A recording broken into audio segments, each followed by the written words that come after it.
Uma briga entre dois campeões de vendagem agita o mercado musical. De um lado está ele, o velho LP conhecido de todos, que com um custo bem menor atrai o consumidor. Em outra prateleira, o adversário, o Compact Disc, ou CD, que promete transformar o velho disco preto em peça de museu.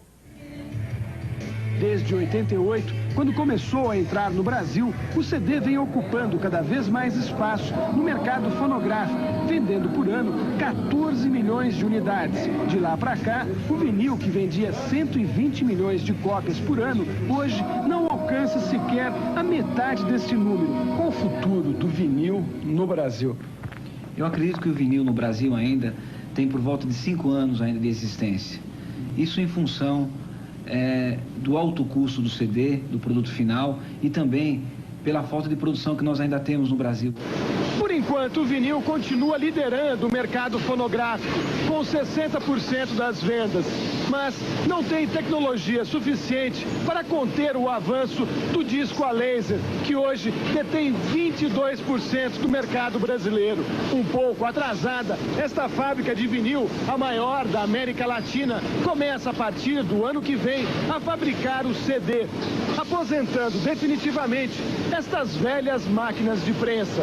Elas serão substituídas por sistemas robotizados como este. A fábrica de CD mais parece um laboratório do ano 2000. Esta aqui é a pioneira no mercado brasileiro, produzindo atualmente 12 milhões de discos por ano. Nas lojas, o CD já ocupa os melhores espaços e, pouco a pouco, vai conquistando também o consumidor. O preço nacional está ao nível internacional em mesmos valores, em grandezas, digamos, comparado em dólar. Porém, a incidência de taxas e impostos que nós temos no Brasil são bastante elevadas, comparado com outras lá fora. E isso realmente eleva muito mais os nossos custos. Em alguns países, o LP é um artigo só encontrado nos sebos, uma raridade. Mas no Brasil, o disco de vinil ainda é líder no mercado. 31 milhões de unidades vendidas no ano passado.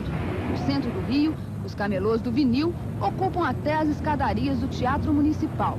Mas há quem diga que o reinado do LP está no fim e não resiste aos encantos da pureza do som dos CDs.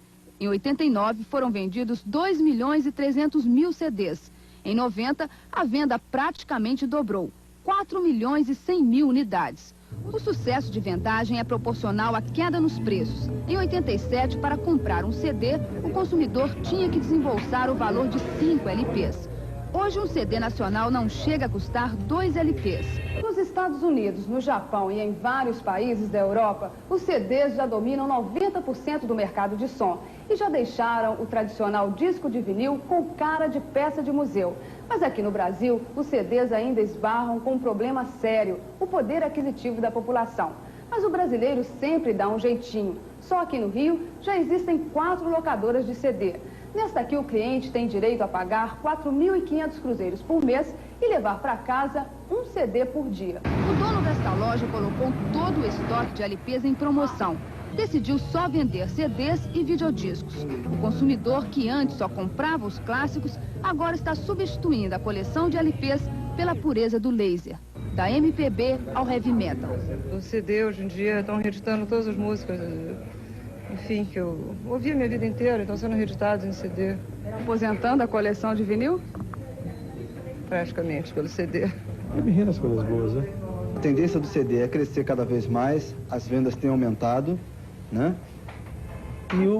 E a diferença do LP para o CD é brutal com relação à qualidade, né? A procura do CD é muito maior, né? Em virtude disso, a tendência do LP é morrer. Ninguém sabe ao certo em quanto tempo o CD vai desbancar de vez o LP.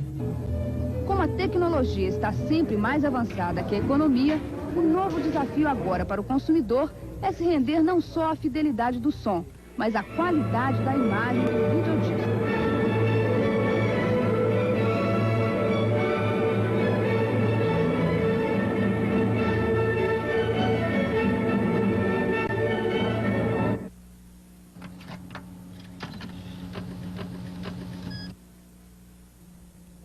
Mas para alguns a tecnologia não é o mais importante. Eles preferem o saudosismo dos antigos discos de cera. Quem são eles? Os chamados colecionadores. O cearense Miguel Ângelo de Azevedo, mais conhecido como Nirês, coleciona discos de cera há 37 anos. Ele adquiriu a coleção através de compras, trocas e doações. Hoje, Nirês tem 20 mil discos, de 78 rotações por minuto, todos de música popular brasileira. Ele costuma ouvi-los neste gramofone americano do começo do século.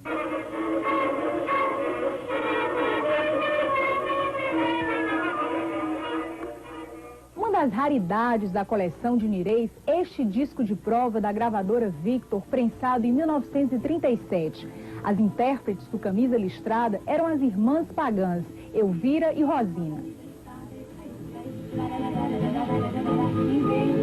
Mas o compositor Assis Valente não gostou dessa interpretação e o disco não foi para o mercado.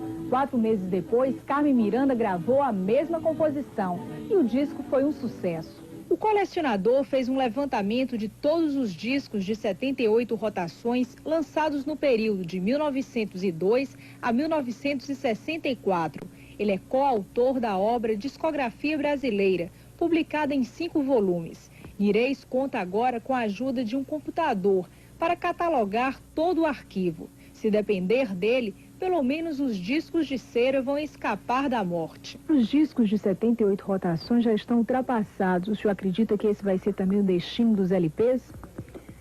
Fatalmente. Principalmente porque o CD não tem o chiado. O chiado é o que mais incomoda as pessoas, tanto nos 78 rotações, o chamado disco de cera, como no próprio vinil.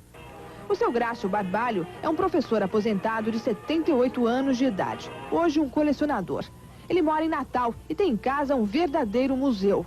Um ambiente cercado por revistas do rádio, pôsteres dos cantores da época, muitos livros sobre música e objetos antigos, como essa vitrola de corda. Seu Grácio nos mostra o disco mais importante da coleção. A primeira gravação elétrica feita no Brasil, um Francisco Alves, de 1927. Passarinho tomata vaca, não havia maneira de jogar. Passarinho tomata vaca, não havia... O seu Grácio, em conjunto com outros 3 colecionadores, chegou a fazer um levantamento de toda a discografia brasileira em 78 rotações por minuto, no período de 1902, quando começaram as gravações, até 1964. Eles chegaram à conclusão que nessa época foram gravados cerca de 35 mil discos e quase todos eles estão catalogados aqui. Este trabalho, em 1983, rendeu a esses colecionadores, inclusive ao Sr. Grácio, o prêmio Almirante do Museu da Imagem e do Som do Rio de Janeiro, que considera este um dos melhores trabalhos publicados sobre música popular brasileira. Diante do avanço tecnológico vivido pelo setor, o Sr. Grácio vê com naturalidade a substituição do disco de vinil pelo disque laser. Mas uma coisa é certa, aqui os CDs não entram. O laser é o que todo mundo está comprando e está ouvindo e é realmente uma evolução. O senhor tem laser aqui? Nada, só tem chiado. Aqui não entra laser? Não, por enquanto não.